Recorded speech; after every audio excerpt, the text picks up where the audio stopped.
Добър вечер на всички, които имат привилегията да бъдат в свободна зона с мен, Георги Коритаров. Има една китайска поговорка, която от време на време ни припомня голямата си мъдрост с събитията, които наблюдаваме и близо до нас, и по-далеч от нас. Това е поговорката, или по-точно проклятието, да бъдеш проклет да живееш в интересни времена. Кажете ми, не се ли сбъдва това проклятие? Има ли по-интересни времена от тези, в които ние живеем днес? Интересни, драматични, непрегнати на много от местата в света, остро кризисни. Само до вчера наблюдавахме с тревога надигащото се напрежение в Република Македония. Напрежение, което сякаш намери своите върхови кулминации в двата митинга. Единият протестен срещу правителството, другият контрапротестен в подкрепа на Никола Груевски.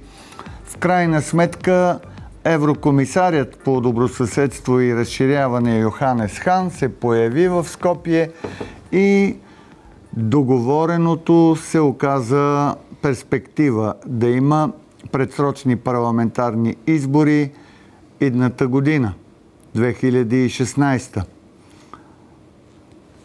Турция. Парламентарни избори, резултат, който е зареден с много неизвестни, които могат да вкарат тази страна в тежки турбуленции, ако не намери вярната формула, но също така и изборни резултати, които при точно напипване на модела за бъдещото развитие и държавност на Република Турция могат да й осигурят още по-голяма приемственост и просперитет. Всичко това са ситуации, в които трябва да се мисли и се мисли. Защото това са ситуации дошли така или иначе в резултат на парламентарни избори, на конструирани в резултат на избори политически съотношения. И когато гражданските протести идват на фона на нещо случило се чрез легитимен вод, решения дори трудно, но все пак се намират.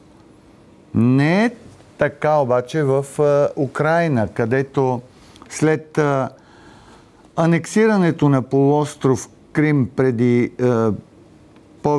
малко повече от година и напрежението, което възниква епизодично в източна Украйна за последен път преди дни, когато се чу за тежки боеве край Донецк, за жертви и за 9000 под думите и оценките на украинския президент Петро Порошенко руски военни, там сякаш нещата много трудно могат да се решат. Не случайно по време на срещата си групата на 7-те най-развити страни обсъжда увеличаване на санкциите срещу Крим, както е обявено в пресата, заради това, че не просто окупацията на Русия продължава, но и плановете на Русия за все по-дълбинно усвояване и анексиране на детайлите на социалната, икономическа и всякаква друга инфраструктура на Крим към Русия, все повече се разгръщат като апетити. Единственият цивилизован отговор на това са санкции. Режимът на санкциите и техният обем предстои да се обсъжда и след около 2 седмици на 22 юни на равнище Европейски съюз, където нормалното и очаквано решение би следвало да бъде най-малкото продължаване на режима на санкции, а най-мъдрото тяхното качествено увеличение. За да илюстрирам за какво става дума, когато говорим за руска хибридна война, сега ще ви покажа един документ, който е изработен от фондацията Конрад Аденауер, където специалисти са дешифрирали и обяснили 10 мита, които служат за оправдание на руската политика в украинската криза. Вижте как изглежда този документ. Те са доста подробно разработени, така че няма да ви чета всички, но ето част от тях. Първи мит. Западът се намесваше във вътрешните работи на Украйна и с помощта на фашистски групи организираше и направляваше протестите на Майдана. Доста подробно този мит е опроверган, както са опровергани и следващите. Втори мит. Временното правителство в Киев взе властта с преврат и по тази причина не е легитимно. Или трети мит. Етническите руснаци, които са мнозинство в Южна и Източна Украйна, са дискриминирани и застрашени от временното правителство в Киев и от фашистски групировки. Това са 10, а може да се каже 10 измежду всички митове, които образуват една никак не проста митология за правене на руска пропаганда и внушения, насочени не само към народа на Русия, но и към европейците. Продължава ли, под каква форма, трансформира ли се и в какво качество руската агресия срещу Украйна? По тази тема тази вечер ще разговаряме с посланника на Украйна в София, негово превъзходителство Микола Балтажи. След секунди започваме.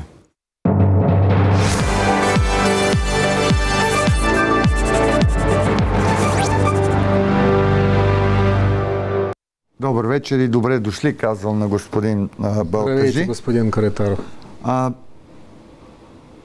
Усложнява се ребуса като че ли в Украйна и все повече започва, поне на мен да ми прилича, като нерешимо уравнение. Дали все пак има някакъв изход?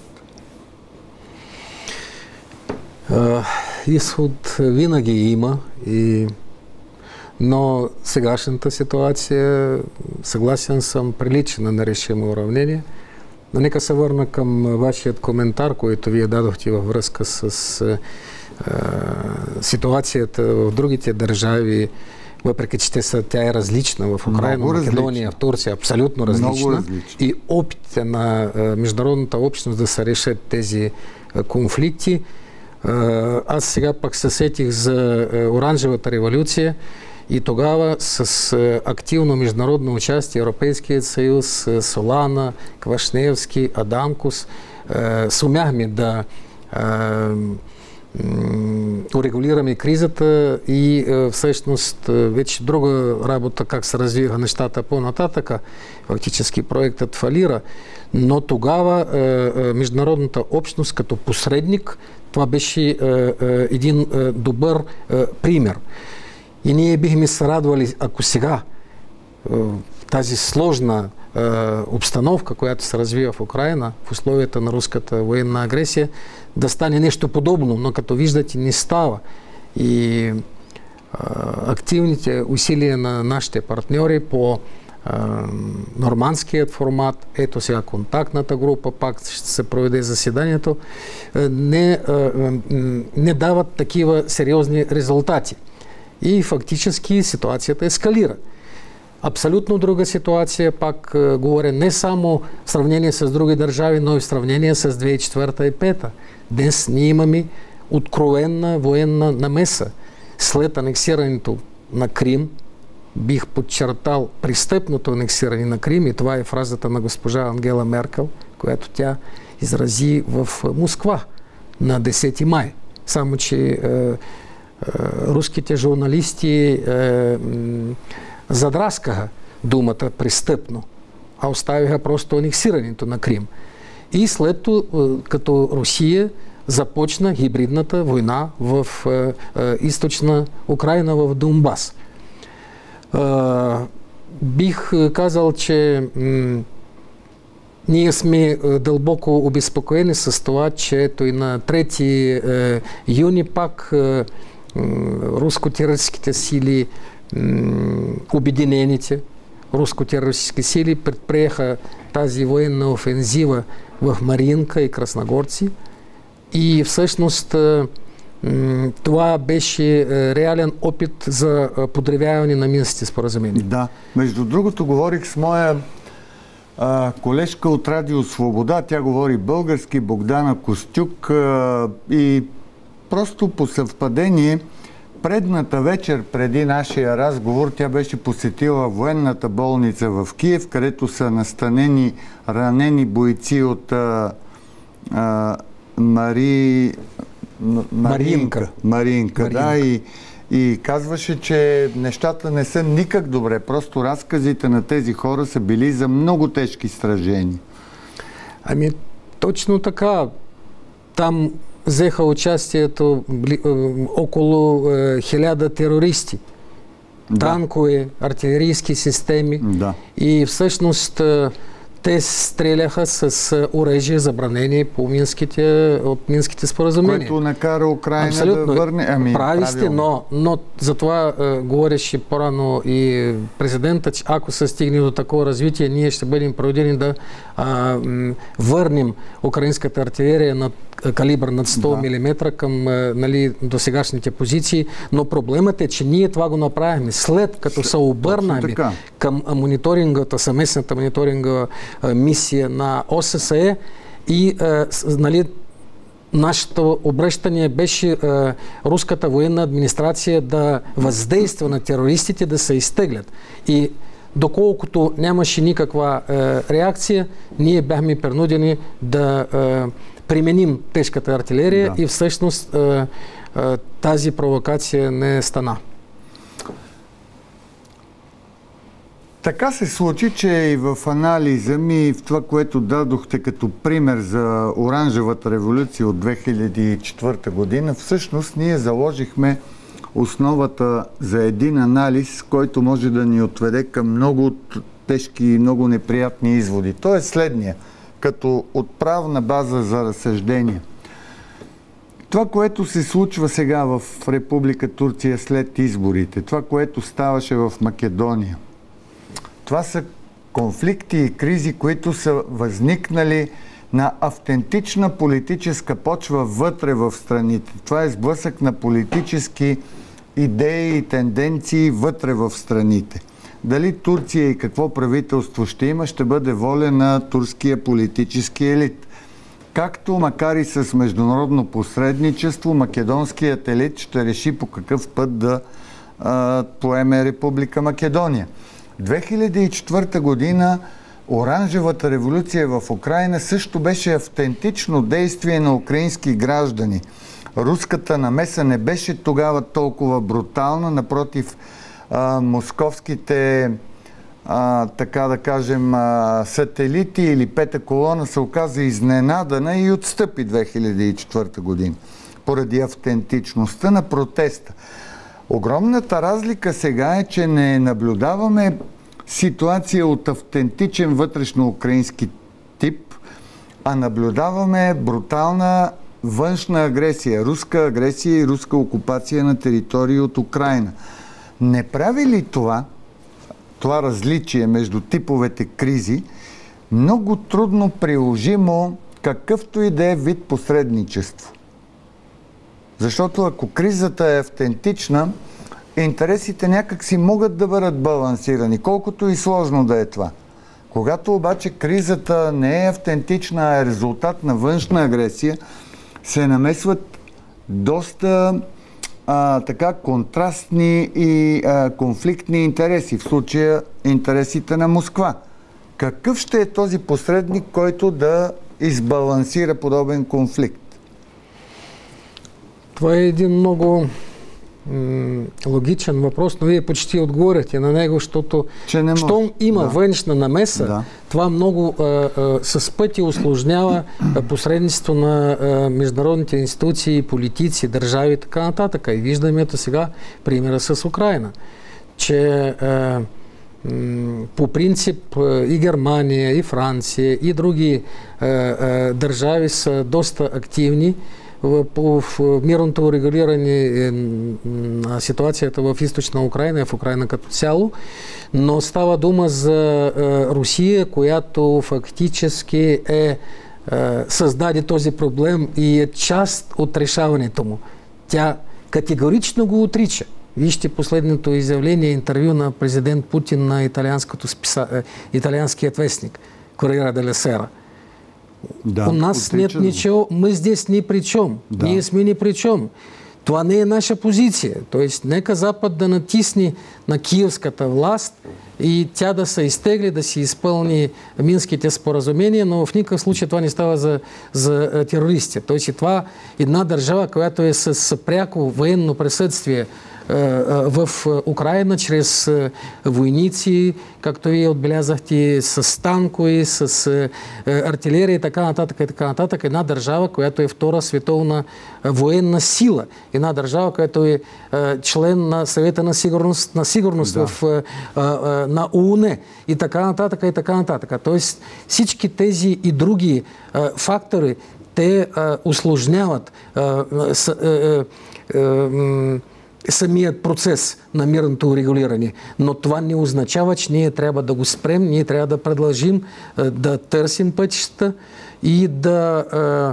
Но санкциите, абсолютно съм съгласен с вас, те трябва да се запазят като един ефикасен инструмент, не за някаква изолация на Русия, а за това тя да се принуди да се върне към изпълнението на Минските споразумения и да се върне в руслото на международното право, към международните си задължения. И това е много, много важно. Да се спре да се обвинява украинската страна, а да се изпълняват собствените си задължения и ангажименти. И президента Путин, и както вече споменах, Евгений Примаков в една негова реч пред външно-политическия дискусионен клуб Меркурий категорично подсказват, че Русия няма никакво намерение да отстъпи Крим на Украина, да се оттегли и да се върне към принципите на международното право. Обаче нашите зрители имаха наистина една много ценна възможност да чуят наживо Михаил Касиянов, с когото преди дни разговарях. Това е бивш министър-председател на Русия. В момента е един от малкото ярки, да чукне на дърво, но ще го каже и живи опозиционни лидери срещу режима на Путин. Той направи следното много важно разсъждение. Щом има санкции, значи има обстоятелства, които са довели до тяхното налагане. Следователно, за да бъдат премахнати санкциите, трябва да бъдат преди това отстранени обстоятелствата, довели до тяхното налагане. А всички знаем, че санкциите срещу Русия бяха наложени заради руската окупация на Крим. Следователно, не Минските споразумения, които целят да умиротворят обстановката в източна Украина, а връщането на Русия на принципите на международното право във вид на изтегляне от Крим би трябвало да бъде истинското основание за снемане на санкциите. В противен случай, както каза Касиянов, санкциите трябва да останат. Аз мисля, че това е позицията и на Запад, въпреки че има някои политици, които говорят, че санкциите би могли да бъдат свалени след като Русия си изпълни задълженията или като си изпълни Минските споразумения. Мисля, че ясен сигнал в това отношение бе излъчен и от G7 в Германия, като беше изразено ясно, че Запад не признава и никога няма да се съгласи с незаконното анексиране на Крим. А това означава, че за мен, например, това означава, че до когато санкциите, понеже санкциите са следствие, а не причината, абсолютно сте прави. Те няма да се появят, ако Русия не беше влязла в Крим и по такъв начин го анонсира, извърши този аншлус. Това не са мои думи, това са на Михаил Касиянов. Абсолютно, но аз мисля, че това споделят и този подход изповядват и западните политици, защото те се появиха веднъж след Крим. И би било нелогично да се свалят след ако Русия даже ще изпълни нейните задължения по Минските споразумения. Така че сега в случая, вижте, и това го каза Обама, и Меркел, и други политици го казват, и абсолютно справедливо, че в никакъв случай не може да се говори за намаляване на санкциите, а обратното е последното развитие на събитията в Украина и не се знае как ще се развива ситуацията и нататъка. Това може да бъде причина за засилването им. Всъщност, Това е идеята на санкцията всъщност. Идеята на санкциите е това. А идеята на тези 10 мита, които са много добре изведени и обяснени от експертите на Конрад Аденауер, изглежда са насочени към това тези митове да убедят света не просто, че Русия не е агресор, а да убедят света в една изкривена реалност. Видите ли, Крим е руски и той завинаги трябва да остане руски, така че не ни закачайте по тази тема. Дайте да урегулираме проблема в източна Украйна. Тоест опита да разделят проблема на две. Успешен ли е според вас? Абсолютно, вижте, мисля, че тези твърдения от руските политици и управниците, нали, в Кремъл за това, че забравете за Крим. Това е извън дискусия. Сега Крим не е в агендата, нали, международната агенда или на дневния ред, и всъщност самата агресия срещу Украйна в Донбас е насочена срещу това. Да се забрави Крим. Точно така. Това е задачата това и на трябва ясно да се каже. Точно това е целта. На пропагандните митови, които сега тук са отразени и в това изследване от фундация Конрад Аденауер, въпреки че там, по-моему, Крим отсъства като един от 10-те или някак индиректно. Има, знаете ли къде? Той някъде в мит номер 8.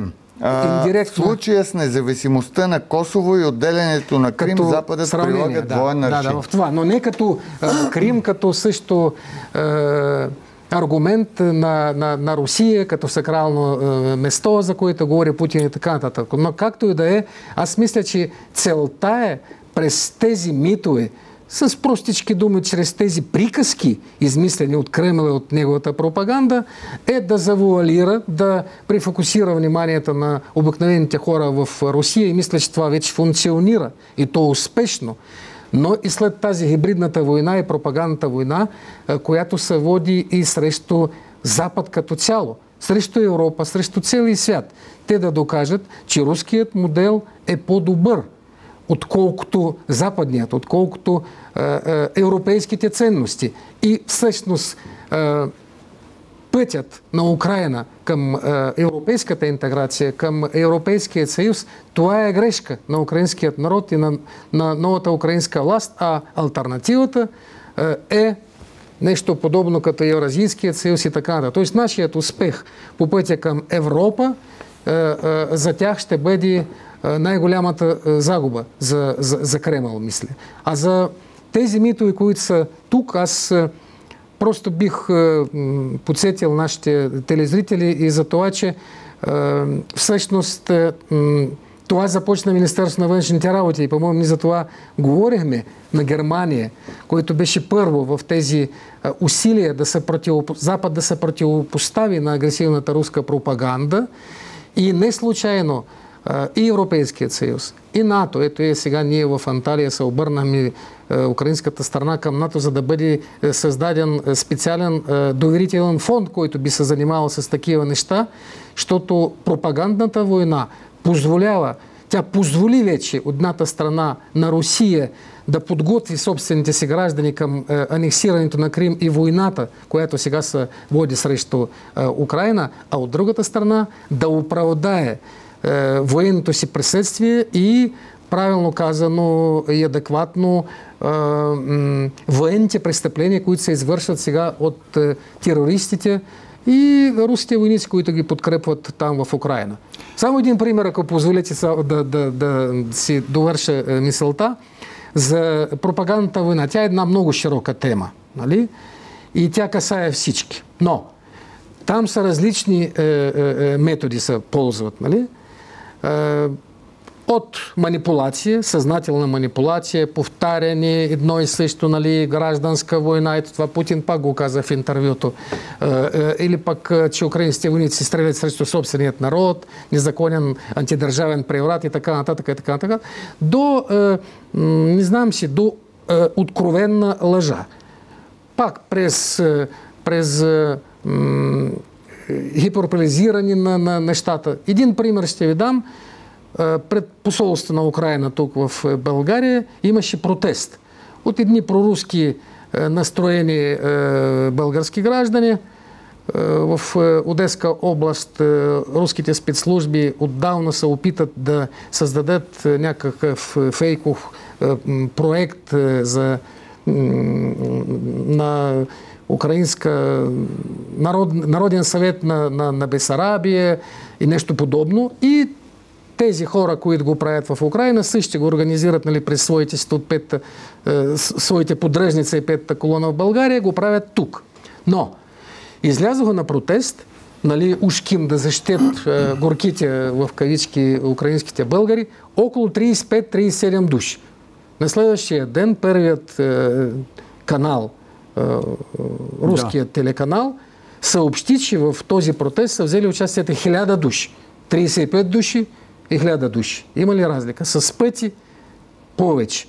Това са вече и руският телезрител или читател, той е свикнал до това. Всичко, което се говори, това е истината.